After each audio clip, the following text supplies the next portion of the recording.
Hello busy people.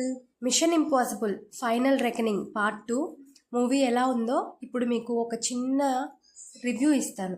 Firstly మీరు ఈ movie చూసే ముందు డెడ్ రెకనింగ్ చూడండి, లేకపోతే థియేటర్కి వెళ్ళాక అసలు ఏం జరుగుతుందిరా ఇక్కడ అని ఏమీ అర్థం కాకుండా ఉంటుంది.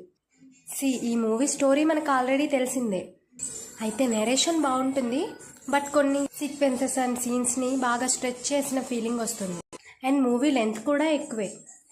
ఇందులో టామ్ క్రూజ్ యాక్టింగ్ అయితే వేరే లెవెల్. అసలు జనాల్ని ఇబ్బంది పెట్టే ఆర్టిఫిషియల్ ఇంటెలిజెంట్ ది ఎంటిటీ అనే ఒక ప్రోగ్రామింగ్ని ఆపడం కోసం MI5కి చెందిన ఒక ఏజెంట్ ఈథన్ హంట్ ఏం చేశాడన్నదే ఈ కథ.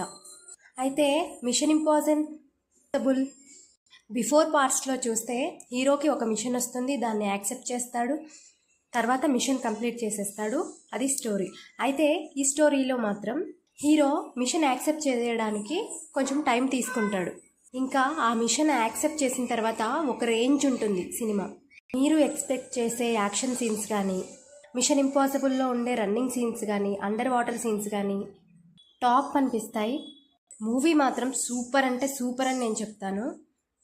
ఇలాంటి మరికొన్ని రివ్యూస్ కోసం please like, share and subscribe. Thank you for watching.